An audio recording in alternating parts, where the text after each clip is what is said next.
Hi everyone, and welcome back to Somatic Wise.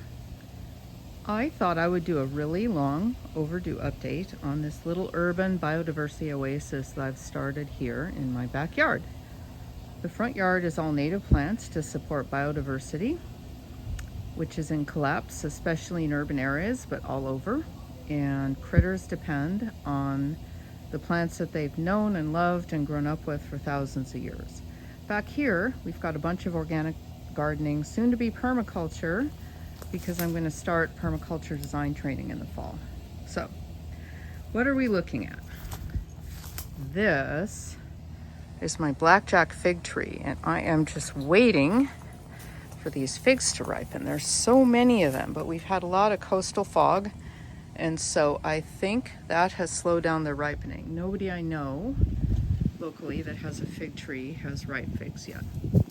But this thing is just a big, lovely monster, and it's so generous with its figs every season. So hopefully they're going to start to ripen soon. I think I'm starting to see a few good signs there, but that one's not quite ready yet.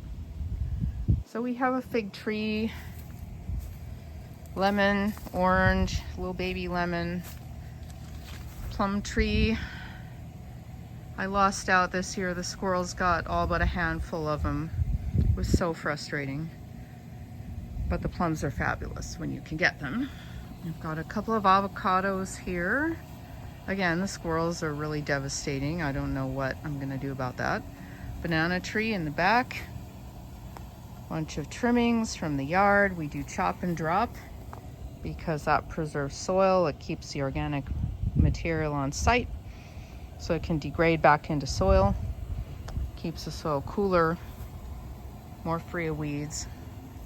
Over here in this bed, we have an eggplant that was dug up by something, and then a larger eggplant that's the same age that was not dug up by something. You can see the difference. And then another black beauty eggplant, and some peppers, and boy, do we have tomatoes. We have tomato monsters, basically, and this is after harvesting a lot of them yesterday and today. So many. So many.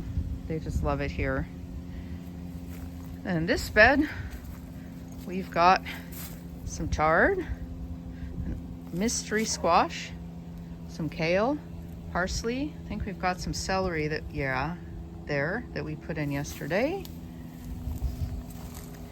And then these are Marie's peas for my dear friend and neighbor who unfortunately passed away a couple months ago. She was gardening with me and wanted to grow some peas so she could make pea soup. So we're growing them for her. So these are Marie's peas. And over here, we have a pumpkin patch. Yay! In permaculture, they talk about using edges and not very much used spaces. And this is a prime example. We had no idea that these pumpkins would be thriving here, but they are, which is awesome. Got some rosemary there. Back to the peas. And then over here we have another eggplant in our little herb garden, including some basil and another pepper, more basil, and some rue, which is one of the host plants for giant swallowtails. Last year that plant had at least one caterpillar on it. This year I haven't seen any. Important to let the butterflies have some of the plants because they need them to survive.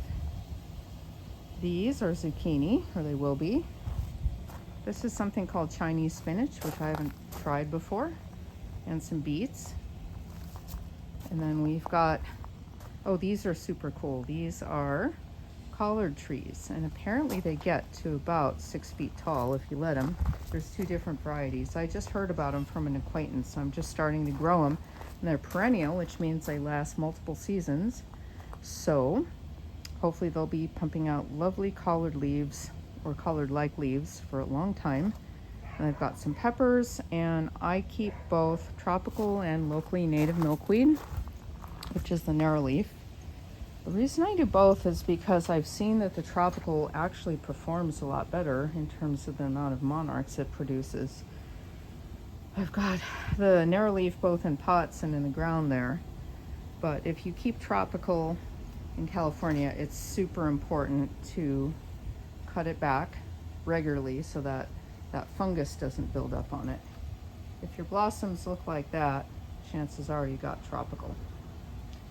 And then over here, we have the queen of everything, Daisy. There she is. And we've got some baby dragon fruits, and I can hardly wait to see how these turn out.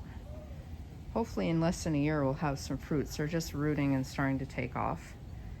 And we've got a few garden starts to give away. So that's what we've got going back here. It's certainly not perfect. It's subject to scheduling and recovery from minor injury and what have you. Oh, and we've got rain barrels too, to collect rainwater for most sustainability. That is the little mini tour of the Urban Biodiversity Oasis. I hope that somehow this can be inspirational to you. It sure is peaceful back here. It's a lovely place to spend time, and there's nothing more tasty than fresh produce right from the garden. So take good care, and we'll see you at the next one. Bye-bye. Thank you for watching Somatic Wise. If you enjoyed this video, please consider hitting the like and subscribe buttons, because that will help YouTube show this to more people. Till next time, take care.